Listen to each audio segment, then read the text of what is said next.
Hello दोस्तों, स्वागत है आप सभी का आपके अपने चैनल हिंदी साहित्य साधना में।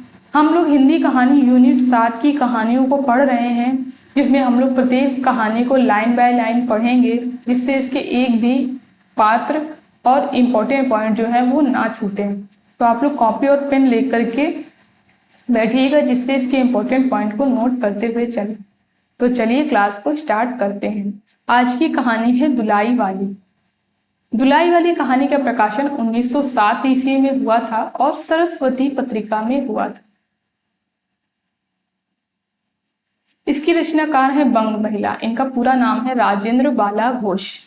तो बंग महिला की दो कहानियां जो हैं वो सिलेबस में लगी हुई हैं।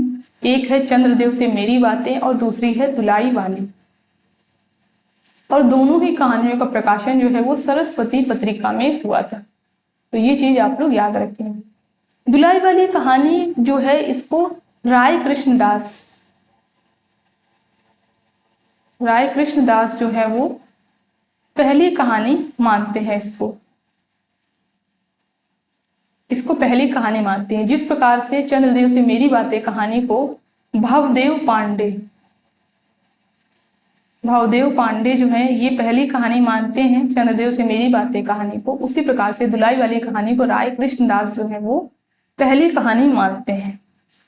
तो ये चीज आप लोग याद रखेंगे। उसके अलावा दुलाई वाली कहानी में काशी से इलाहाबाद तक की यात्रा का वर्णन जो है वो किया गया है।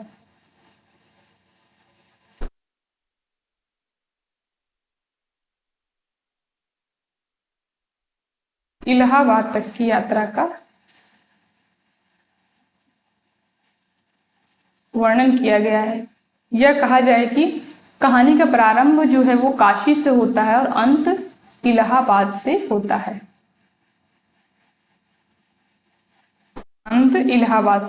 है। तो ये चीज आप लोग याद रखेंगे। दूसरी बात, दुलाई वाली कहानी जो है इसमें दुलाई वाली जो है वो नवल किशोर है।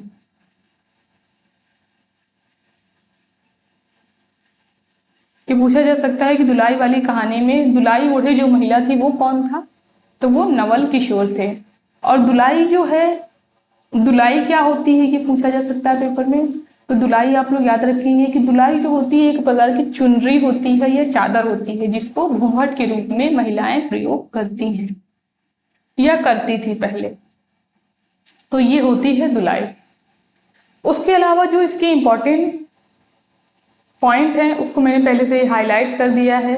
इसके जो स्थान हैं, पात्र हैं, जो कथन जो हैं, वो सब मैंने पहले से ही हाईलाइट कर दिया है।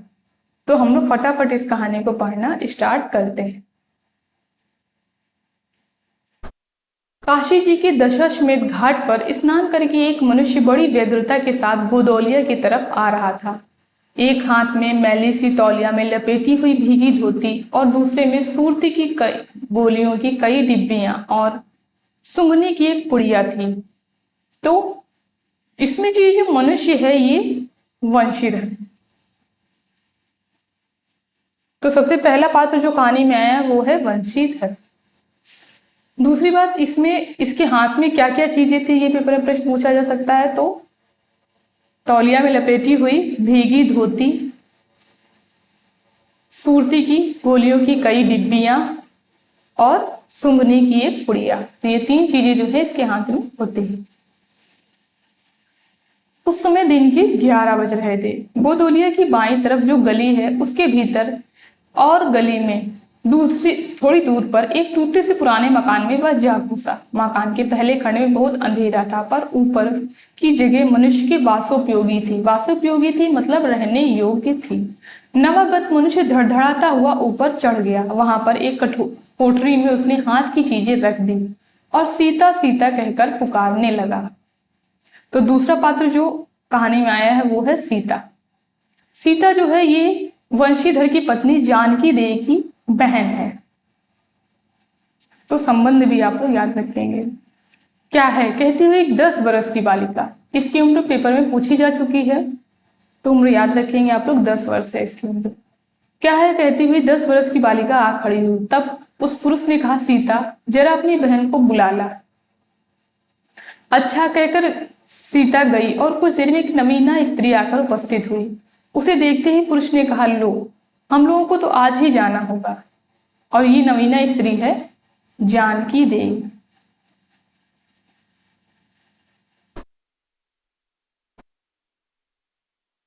इस बात को सुनकर स्त्री कुछ आश्चर्ययुक्त होकर और झुलझुला कर बोली, आज ही जाना होगा? यह क्यों भला? आज कैसे जाना हो सकेगा? ऐसा ही था तो सवेरे भैया से कह देते। तुम तो जानते हो कि मुंह से कह दिया बस छुट्टी हुई। तो ये जानकी देवी का कथन है और इम्पोर्टेंट है। लड़की कभी विदा की होती तो मालूम पड़ता, आज तो किसी सूरत जाना नहीं हो सकता।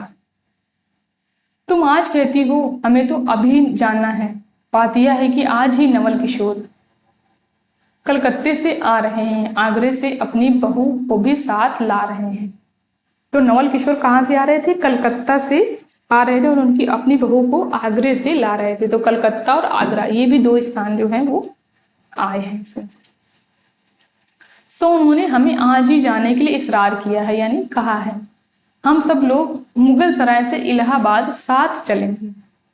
तो नवल किशोर ने कहाँ से कहाँ तक की यात्रा के लिए कहा था? मुगल सराय से इलाहाबाद तक की यात्रा साथ करने के लिए कहा था। उनका तार मुझे घर से निकलते ही मिला था, इसी से मैं झट नहा धोकर लौट आया। बस अब करना ही क्या है, कपड़ा वपड़ा जो कुछ हो बांध बूंद कर घंटे भर में खा पी कर चली चलो। जब हम तुम्हें विदा कराने आए हैं तब कल के बदले आज ही सही। तो कह रहे हैं कि जब हम तुमको विदा कराने आए हैं तो कल क्यों चलना, आज ही चलते हैं। हाँ यह बात है, नवल जो चाहे करावे, क्या एक ही गाड़ी में ना जाने से दोस्ती में बट्टा लग जाएगा। अब तो किसी तरह रुकोगे नहीं, जरूर ही उनके साथ जाओगे, पर मेरी तो नाको दम आ जाएगी। तो ये जानकी देवी का कथन है। तो जानकी देवी इसलिए कह रही कि मेरे तो नाको दम आ जाए, क्योंकि जो नवल किशोर जो है वो हंसी मजाक करते हैं। ये हंसी मजाक जानकी देवी को बिल्कुल भी पसंद नहीं है। क्यों? किस बात से? उनकी हंसी से।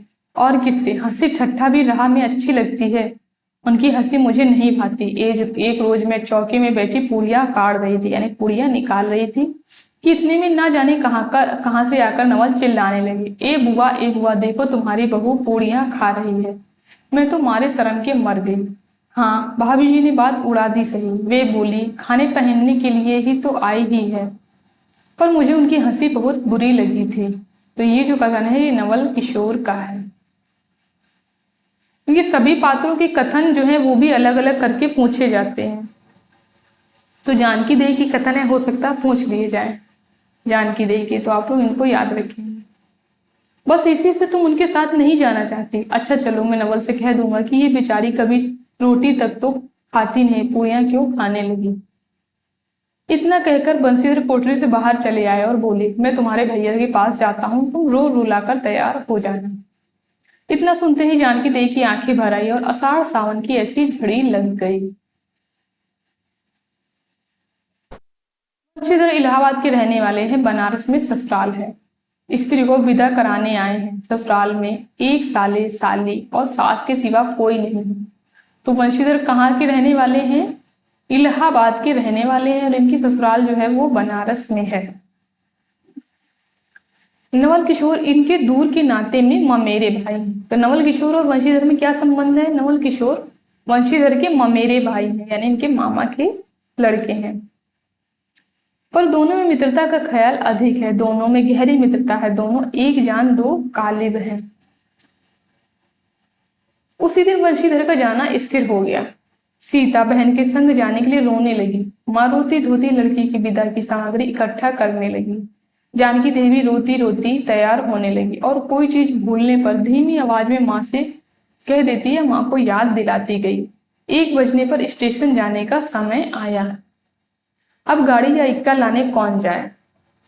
ससुराल वालों की अब अवस्था आगे किसी नहीं की 2-4 नौकर जाकर हर समय बने रहे, यानी कि ससुराल वालों की जो आर्थिक स्थिति थी वो सही नहीं थी। हालांकि यहाँ पर कहा जा रहा है कि अब आगे किसी नहीं रही, यानी कि पहले वो सही रहे तब नौकर चाकर रहे होंगे, लेकिन अब आर्थिक स्थिति नहीं सही इसलिए नौकर चाकर नहीं। सीता के बाप के ना रहने से काम बिगड़ गया। पैसे वाले के यहाँ नौकर चाकरों के सिवा और 2-4 खुशामदी घेरे रहते हैं। छूछे को कौन पूछे, एक कहारे। अब जो पात्र आया है वो है कहारे। है सो भी इस समय कहाँ गई है, सालेराम की तबीयत अच्छी नहीं रहती, वे हर घड़ी बिछौने से बातें करते हैं। तो इसमें बीच बीच में मुहावरे कुछ आए हुए हैं, इनको आप लोग नोट कर लेंगे। तिस पर भी आप कहने लगे, मैं ही धीरे धीरे जाकर कोई सवारी ले आता हूँ, नजदीक तो है। तो ये सालेराम जो है वो जानकी देवी के जो भाई हैं उनका कथन है। बंशीधर बोले, नहीं नहीं, तुम क्यों तकलीफ करोगे, मैं ही जाता हूँ। जाते जाते बंशीधर विचारने लगे, यानी मन में सोचने लगे कि इक्के की सवारी तो भले घर की स्त्रियों के बैठने लायक नहीं होती, क्योंकि एक तो इतने ऊंचे पर चढ़ना पड़ता है, दूसरे पराये पुरुष के साथ बैठना पड़ता है। मैं एक पालकी गाड़ी ही कर लूं। सोच रहे हैं कि इक्के वाली गाड़ी नहीं करेंगे, क्योंकि वो ऊंची होती है और दूसरे पुरुष के साथ बैठना पड़ता है स्त्रियों को। ये सारी बातें उनके दिमाग में चल रही हैं। उसमें सब तरह का आराम रहता है, पालकी गाड़ी कर लेंगे जिसमें सब तरह का आराम रहता है। लेकिन होता कुछ और ही है। पर जब गाड़ी वाले ने 1.5 रुपया किराया मांगा, तब बंशीधर ने कहा, चलो इक्का ही सही। यानी कि वो बंशीधर सोच के जाता है कि वो पालकी गाड़ी करेगा, लेकिन जब पालकी गाड़ी वाला 1.5 रुपया किराया मांगता है, तो कितना किराया मांगता है, 1.5 रुपये किराया मांगता है, तब बंशीधर कहते हैं चलो इक्का ही सही। पहुंचने से काम कुछ, नवल किशोर तो यहाँ से साथ ही नहीं, साथ है नहीं, इलाहाबाद में देखा जाएगा। बंशीधर इक्का ले आए और जो कुछ असबाब था, यानी जो कुछ सामान था, इक्के पर रखकर आप भी बैठ गए। जानकी देवी बड़ी विकलता से रोती हुई इक्के पर जा बैठी। पर अस्थिर संसार में स्थिरता कहाँ, यहाँ कुछ भी स्थिर नहीं। इक्का जैसे जैसे आगे बढ़ता गया, वैसे वैसे जानकी की रुलाई भी कम होती गई। सिकरौल के स्टेशन, तो कहाँ रुलाई बंद हुई, जानकी देवी के सिकरौल के स्टेशन के पास पहुंचते पहुंचते जानकी अपनी आंखें अच्छी तरह पहुंच चुकी थी, यानी वो चुप हो चुकी थी। दोनों चुपचाप चले जा रहे थे कि अचानक बंशीधर की नजर अपनी धोती पर पड़ी और अरे एक बात तो हम भूल ही गए, कहकर पछता से उठे। इक्के वाले की कान बचाकर जानकी ने पूछा, क्या हुआ, कोई जरूरी चीज भूल आए? नहीं, एक देसी धोती पहनकर आना था, सो भूल कर विलायती ही पहन आए। नवल जो है वो कट्टर स्वदेशी हुए हैं ना। तो ये प्रश्न पेपर में पूछा जा सकता है कि दुलाई वाली कहानी में कौन सा पात्र है जो कट्टर स्वदेशी है। तो नवल किशोर जो है वो कट्टर स्वदेशी है। वे बंगालियों से भी बढ़ गए हैं, देखेंगे तो 2-4 सुनाए बिना ना रहेंगे, और यानी 2-4 ताने दिए बिना ना रहेंगे। और बात भी ठीक है, नाहक विलायती चीजें मोल लेकर क्यों रुपए की बर्बादी की जाए। देसी लेने से दाम लगेगा सही, पर रहेगा तो देश में ही। अब ये पंक्ति जो है, ये अगर देखिए इसमें भारतवर्षोन्नति निबंध भी रख दिया जाए ऑप्शन में, तो ये गलत कर सकते हैं लोग, क्योंकि उसमें भी इसी तरीके की पंक्तियां जो है वो दी हुई हैं। तो आप लोग बहुत ध्यान से जो है वो पढ़ के करेंगे चीजें। जानकी जरा भौहें टेढ़ी करके बोली, धोती तो धोती पहनने से काम, क्या यह बुरी है? तो कहने लगी कि धोती तो धोती होती है। इतने में स्टेशन के पुलियों ने आ घेरा। बंशीधर एक कुली करके चले। इतने में इक्के वाले ने कहा, इक्का वाला एक और पात्र है इसमें, इधर से टिकट लेते जाइए, पुल के उस पार तो 1.5 दर्जे का मिलेगा। इक्का वाला कहता है कि टिकट जो है इधर ही से ले लीजिए, उधर 1.5 दर्जे का टिकट मिलेगा। बंशीधर फिर कर बोले, यानी उसकी तरफ देख कर बोले, अगर मैं 1.5 दर्जे का ही टिकट लूं तो? इक्के वाला चुप हो गया। इक्के की सवारी देखकर इसने ऐसा कहा। यह कहते हुए बंशीधर आगे बढ़ गए। यथा समय रेल पर बैठकर राजघाट पार करके मुगल सराय पहुंच गए। वहां पर पुल लांघकर दूसरे प्लेटफॉर्म पर जा बैठे। आप नवल से मिलने की खुशी में प्लेटफॉर्म के एक छोर से दूसरे छोर तक टहलते रहे। देखते ही देखते गाड़ी का धुआं दिखाई पड़ा। मुसाफिर अपनी अपनी गठरी संभालने लगे। रेल देवी भी अपनी चाल धीमी करती हुई गंभीरता से आ खड़ी हुई, यानी गाड़ी भी आ गई। वंशीधर एक बार चलती गाड़ी में शुरू से आखिर तक देख गए। नवल का कहीं पता नहीं, यानी वो नवल किशोर को ढूंढ रहे थे वंशीधर फिर सब गाड़ियों को दोहरा गए, तेहरा गए। भीतर घुस घुस कर एक एक डिब्बे को देखा, किंतु नवल ना मिले।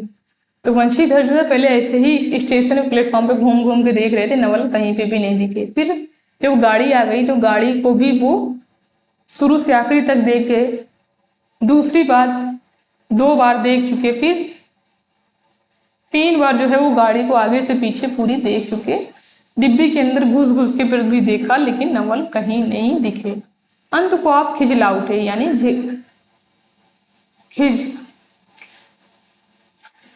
खिजला उठे और सोचने लगे कि मुझे तो वैसी चिट्ठी लिखी और आप ना आया, यानी कि मुझे चिट्ठी लिख दी लेकिन खुद नहीं आए, मुझे अच्छा उल्लू बनाया। अच्छा, जहां जाएंगे कहाँ, भेंट होने पर समझ लूंगा।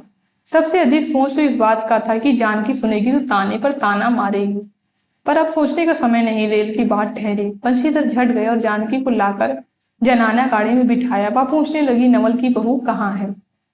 वह नहीं आए, कोई अटकाव हो गया? यानी वो पूछने लगी कि नवल की बहू जो है वो कहाँ है।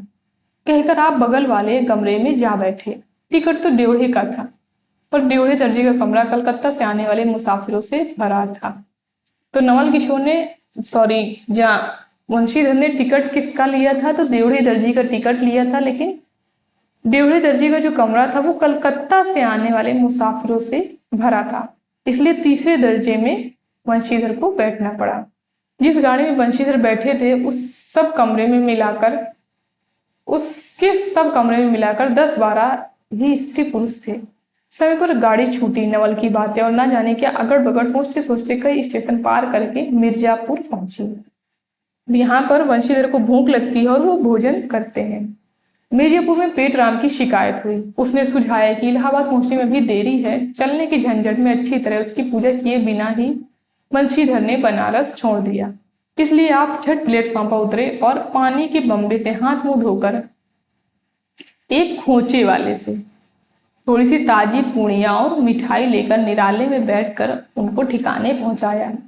तो वंशीधर ने भोजन कहाँ किया था? मिर्जापुर में किया था। और क्या क्या खाया था? पूड़ियां और मिठाई खाई थी। पीछे से जानकी की सुध आई। सोचा कि पहले पूछ ले, तब कुछ मोल ले, क्योंकि स्त्रियां नटखट होती हैं, वे रेल पर खाना पसंद नहीं करती। पूछने पर वही बात हुई। तब वंशीधर लौट कर अपने कमरे में आ बैठे। यदि वे चाहते तो इस समय ड्योढ़े में जाकर बैठ जाते, क्योंकि अब भीड़ कम हो गई थी, पर उन्होंने कहा थोड़ी देर के लिए कौन बखेड़ा खड़ा करे, यानी कौन लड़ाई झगड़ा करे। बंशीधर अपने कमरे में बैठे तो 2-1 मुसाफिर अधिक देख पड़े, यानी कि उनकी भोजन करते समय, तो बंशीधर भोजन करने गया था उसी समय 2-1 मुसाफिर जो है वो और आकर बैठ गए थे।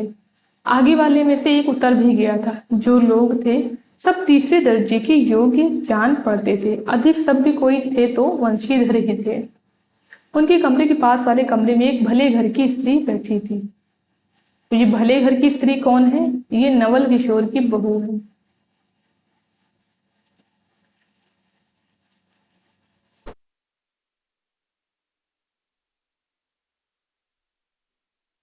बेचारी सिर से पैर तक ओढ़े, सिर झुकाए, एक लंबा हाथ घूंघट काढ़े, कपड़े की गठरी सी बनी बैठी थी।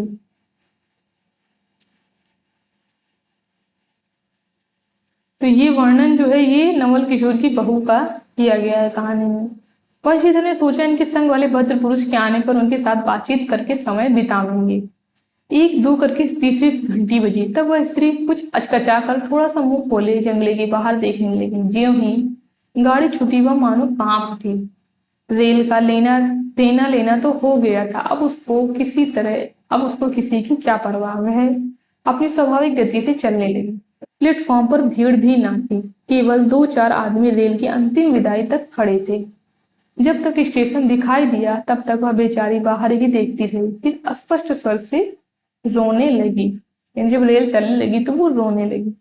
उस कमरे में 3-4 प्रौढ़ा ग्रामीण स्त्रियां थी।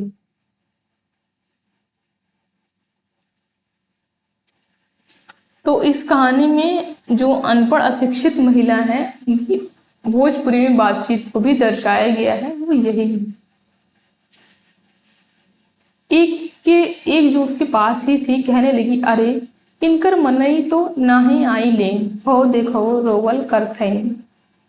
तो 3-4 प्रौढ़ा स्त्रियां जो थी उनमें से एक ने ये कथन बोला।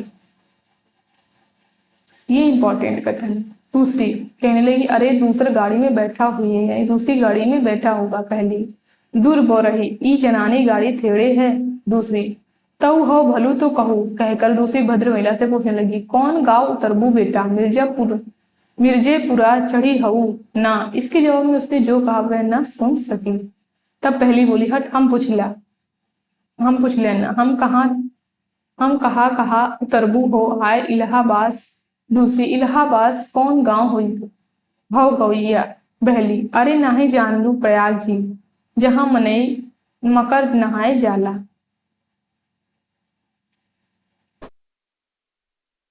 दूसरी, भला प्रयाग जी काहे न जाने, ले काहे नहीं, तोहरे पंच के धर्म से 4 दाई नहाए चुकी। ऐसा हो सोमवारी और गहन तका दका लाग रहा तौन दोरे काशी के नहाए गई रहे। पहली, आवे जाए के सब औते जात बटले बाटेन, फुन या साई तो बिचारो विपत में ना पड़ बाटली। हे हम पंचा हई राजघाट टिकस कटौली, मुगल के सराय उतर ली हो दा पुन चढ़ ली। दूसरी, ऐसे एक दाई हम आवत रहे, एक मिली और मुरे संघे रहे।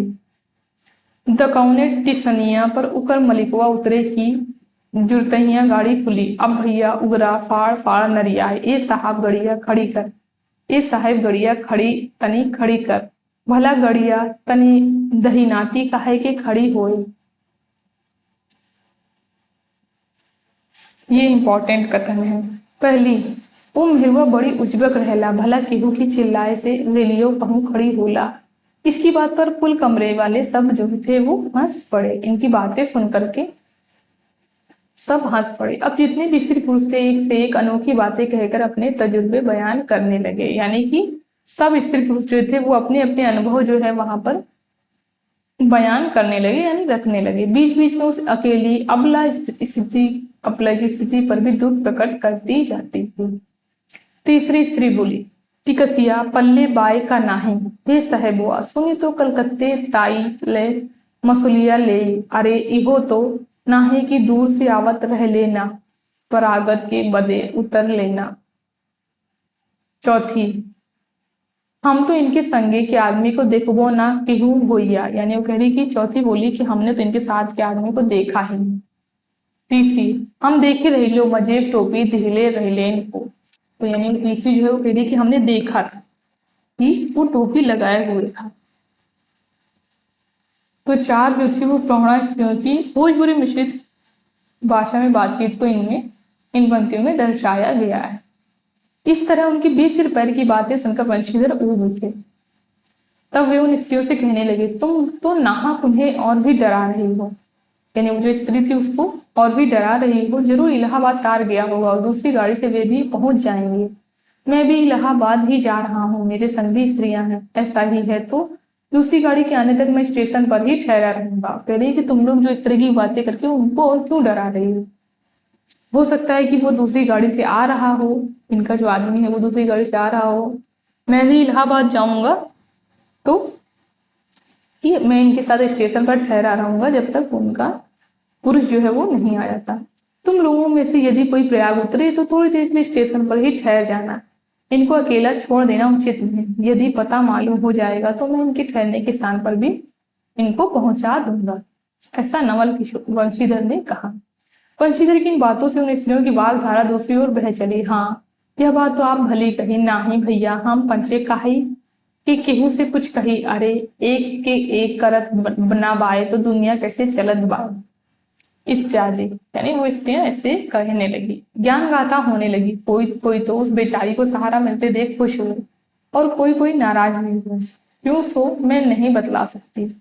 यानी कि वंशीधर के ऐसा कहने पर कुछ लोग तो खुश हो गए कि चलो इस स्त्री को ये पुरुष जो है वो इसकी मदद कर देगा।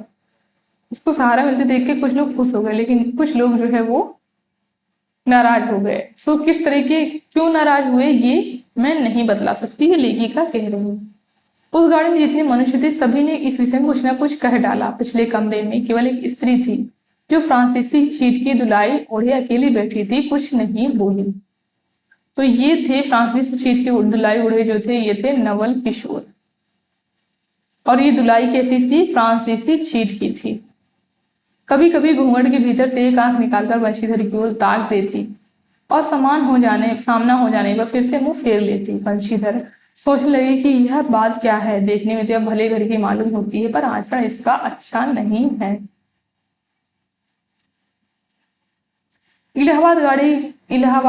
गाड़ी इलाहाबाद के पास पहुंचने को हुई। बंशीधर उस स्त्री को धीरज दिलाकर आकाश पाताल की सोचने लगी। यदि तार में कोई खबर ना आई होगी तो दूसरी गाड़ी तक स्टेशन पर ही ठहरना पड़ेगा, और जो उससे भी कोई ना आया तो क्या करूंगा। जो हो गाड़ी नैनी से छूट गई। अब उसका साथ उस अशिक्षित स्त्रियों ने भी मुंह खोला, का भैया जी केहू बिना टिकस की आवत होई तो ओकर का सजाए होला। अरे ओका ई ना ही चाहत रहा कि मेहरारू के तो बैठा दिलेन और अपुआ तउन टिकस लेके चल दिलेन। किसी किसी आदमी ने तो यहाँ तक दौड़ मारी कि रात को बंशीधर इसके जेवर छीनकर रफू चक्कर हो जाएंगे। उस गाड़ी में एक लाठी वाला ये भी पात्र है इसमें। उसने खुल्लम खुल्ला कहा, का बाबूजी हमरो कुछ साझा। तो उसको सहारा मिलते देख कुछ लोग तो खुश हो गए थे, जो नाराज हुए थे, जो वो ये सोच रहे थे कि वंशीधर जो है वो इसके जेवर लेके, उन्होंने सोचा वंशीधर चोर है और इनके जेवर लेके रात को रफू चक्कर यानी भाग जाएंगे, रफू चक्कर हो जाएंगे यानी कि भाग जाएंगे। और एक लाठी वाला जो है वो तो अपना हिस्सा ही मांगने लगा। इसकी बात पर वंशीधर क्रोध से लाल हो गए। उन्होंने इसको खूब धमकाया। उस समय तो वह चुप हो गया, पर यदि इलाहाबाद उतरता तो बंशीधर से बदला लिए बिना ना रहता। बंशीधर इलाहाबाद में उतरे। एक बुढ़िया को भी वहां उतरना था। उससे उन्होंने कहा कि उनको भी अपने संग उतार लो। फिर उस बुढ़िया को उस स्त्री के पास बिठा कर आप जानकी को उतारने गए। जानकी से सब हाल कहने पर वह बोली, अरे जाने भी दो, किस बखेड़े में पड़े हो। पर बंशीधर ने ना माना। जानकी को और उस भद्र महिला को एक ठिकाने पर बिठाकर आप स्टेशन मास्टर के पास गए। बंशीधर की जाते ही वह बुढ़िया जिसे उन्होंने रखवाली के लिए छोड़ा था इसी बहाने से भाग गई, यानी वो बुढ़िया जो है वो छोड़कर चली गई। अब तो बंशीधर बड़े असमंजस में पड़े। टिकट के लिए बखेड़ा होगा, क्योंकि वह स्त्री बेटिकट थी। यानी वो जो भले घर की स्त्री थी, यानी नवल किशोर की जो बहू थी, वो उसके पास टिकट नहीं थी, वो बेटिकट आई थी। तो वंशीधर समझ रहे थे कि अब तो बखेड़ा खड़ा हो गया। लौट कर आए तो किसी को ना पाया, यानी कि वहां पर जानकी देवी भी नहीं थी और वो स्त्री भी नहीं थी। अरे ये सब कहाँ गई, ये कहकर चारों तरफ देखने लगी, कहीं पता नहीं। इस पर वंशीधर घबराए। आज कैसी बुरी साइड में घर से निकले कि एक के बाद एक दूसरी आफत में फंसते चले आ रहे हैं। इतने में सामने उस दुलाई वाली बातें देखा, तू ही उन स्त्री को कहीं ले गई है, वंशीधर ने कहा। इतना कहना था कि दुलाई से मुंह खोलकर नवल किशोर खिलखिला उठे। अरे यह क्या, सब तुम्हारी ही करतूत है। अब मैं समझ गया कि कैसा गजब तुमने किया। ऐसी हंसी मुझे नहीं अच्छी लगती। मालूम होता है कि वह तुम्हारी ही बहू थी। अच्छा तो वे गई कहाँ? वे लोग तो पालकी गाड़ी में बैठी हैं, तुम भी चलो। नहीं, मैं सब हाल सुन लूंगा तब चलूंगा। हाँ, यह तो कहे कि मिर्जापुर में तुम कहाँ से आ निकले। कह रहे कि पहले मुझे सब कुछ बताओ कि कैसे हुआ, तब मैं चलूंगा। मिर्जापुर नहीं, मैं तो कलकत्ते से, बल्कि मुगल सराय से तुम्हारे साथ चला आ रहा हूँ। तो नवल किशोर जो है वंशीधर के साथ कहाँ से आ रहे हैं? मुगल सराय से यात्रा किया है। तुम जब मुगल सराय में मेरे लिए चक्कर लगाते थे तब मैं देवरी दर्जे में ऊपर वाले बेंच पर लेटे तुम्हारा तमाशा देख रहा था।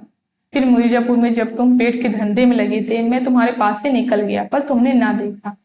मैं तुम्हारी गाड़ी में जा बैठा था, सोचा कि तुम्हारे आने पर प्रकट होऊंगा, फिर थोड़ा और देख ले, करते करते यहाँ तक नौबत पहुंची। अच्छा अब चलो, जो हुआ उसे माफ करो। यह सुन वंशीधर प्रसन्न हो गए। दोनों मित्रों में बड़े प्रेम से बातचीत होने लगी। वंशीधर बोले, मेरे ऊपर जो बीती सो बीती। वह बेचारी जो तुम्हारे गुणवान के संग पहली बार रेल से आ रही थी बहुत तंग हुई। उसे तुमने नाहक रुलाया, बहुत डर गई थी। तो ये इंपॉर्टेंट कथन है। जी नहीं, डर किस बात का, हम तुम दोनों गाड़ी में न थे। हाँ, पर यदि मैं स्टेशन मास्टर से इत्तिला कर देता तो बड़ा बखेड़ा खड़ा हो जाता ना। अरे तो क्या, मैं मर थोड़ी ही गया था, 4 हाथ की दिलाई की बिसात ही कितनी। तो ये कथन जो है ये नवल किशोर का है।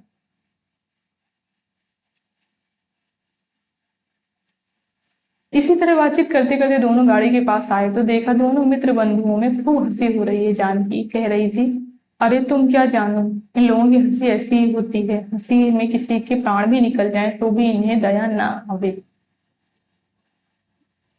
खैर दोनों मित्र अपने अपने घरवाली को लेकर राजी खुशी घर पहुंचे और मुझे भी इनकी ये राम कहानी लिखने से छुट्टी मिली। तो यहाँ से ये कहानी जो है ये समाप्त हो जाती है।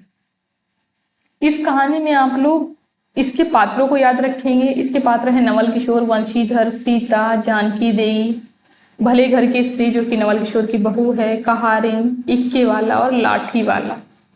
इतने जो है इसके पात्र हैं। उसके अलावा इसके इंपॉर्टेंट पॉइंटों को मैंने पहले से ही हाईलाइट कर दिया है, तो इनको आप लोग देख लेंगे। दूसरी बात, इसके जो नोट्स हैं, जब मैंने पहले एक बार और हम लोग इस कहानियों को पढ़ चुके हैं तो वहां पर मैंने इस कहानी के सारी कहानियों के नोट्स करवाए हुए हैं। तो वहां से जाके आप लोग ये क्लास देख लेंगे, दुलाई वाली कहानी के नोट्स। तो वहां से आप लोगों को इस कहानी के इंपॉर्टेंट पॉइंट जो है उसका रिवीजन हो जाएगा। तो वो देख लेंगे, या तो आप खुद से अगर आप नोट्स बनाना चाहते हैं तो आप लोग बना लेंगे। और उसके अलावा इसके स्थान जो है प्रयागराज, दशाश्वमेध घाट, गोदौलिया, मुगल सराय, इलाहाबाद, मिर्जापुर, ये सारी चीजें, ये सारे स्थान जो हैं आप लोग इनको याद रखेंगे। कलकत्ता, आगरा, ये स्थान आए हैं इसमें, तो इनको आप लोग याद रखेंगे। स्थान भी पूछे जा रहे हैं पेपर में। उसके अलावा इंपॉर्टेंट कथन मैंने कथन जो है पहले से हाईलाइट कर दिया है, तो ये सारी चीजें याद रखेंगे। दुलाई वाली जो थे वो नवल किशोर थे। और जाके देख सकते हैं वो नोट्स वाली क्लास को। उसके अलावा कल की क्लास में हम लोग इनके इस दोनों कहानियों की, यानी चंद्रदेव से मेरी बातें और दुलाई वाली, दोनों के एमसीक्यूज को करेंगे। बाकी पहले जो मैंने करवाया था उसमें प्रत्येक कहानी के पीवाईक्यूज और एमसीक्यूज को करवाया था। तो आप लोग कमेंट करके बताइएगा, अगर इसके साथ इनकी दोनों कहानियों के पीवाईक्यूज को ऐड करना हो तो मैं एमसीक्यूज के साथ पीवाईक्यूज को भी ऐड कर दूंगी। तो दोनों ही हम लोग कर लेंगे। तो आप लोग कमेंट करके जरूर बताइएगा आप लोगों को ये क्लास कैसी लगी। धन्यवाद दोस्तों इस क्लास को लास्ट तक देखने के लिए। अगर क्लास पसंद आई हो तो लाइक करिए, शेयर करिए एंड हमारे चैनल को सब्सक्राइब करिए।